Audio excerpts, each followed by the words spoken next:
आज एक कहानी सुनाता हूँ। ये कहानी किसी विवाद की नहीं है। ये कहानी किसी नाराज़गी की भी नहीं है।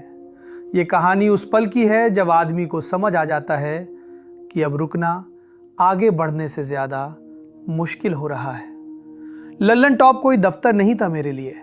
लल्लन टॉप एक जिम्मेदारी थी, एक प्रयोग था, एक भरोसा था कि हिंदी में भी पत्रकारिता ईमानदार, असरदार और लोकप्रिय हो सकती है।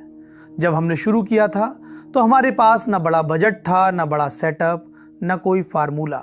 बस एक जिद थी कि खबर ऐसे कहेंगे जैसे घर की बैठक में कही जाती है।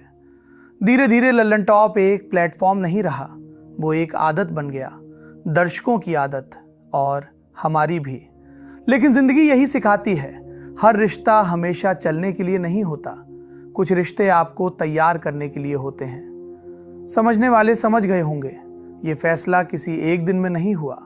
ये फैसला कई चुप दिनों में पका, कई रातों में जब काम ठीक चल रहा था पर मन नहीं चल रहा था। कई लोग पूछेंगे, सब ठीक था फिर छोड़ क्यों दिया? तो जवाब सीधा है, कभी कभी सब ठीक होना ही सबसे बड़ा सवाल बन जाता है।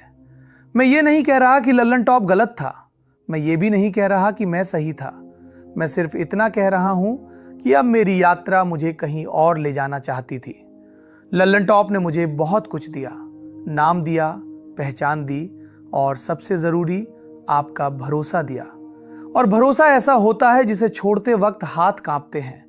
लेकिन अगर आप किसी जगह सिर्फ इसलिए टिके रहें क्योंकि लोग आपको पहचानते हैं तो आप धीरे धीरे खुद को खोने लगते हैं। मैं खुद को नहीं खोना चाहता था।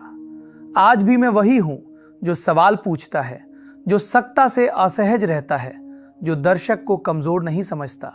बस मंच बदलेगा, आवाज वही रहेगी, नीयत वही रहेगी। और अंत में बस इतना कहूंगा, लल्लन टॉप से निकलना पीछे जाना नहीं है, ये आगे बढ़ने का वही साहस है जो पत्रकारिता आपसे मांगती है। आप साथ थे, आप साथ हैं और उम्मीद है आप साथ रहेंगे। समझने वाले अब पूरी तरह समझ गए होंगे।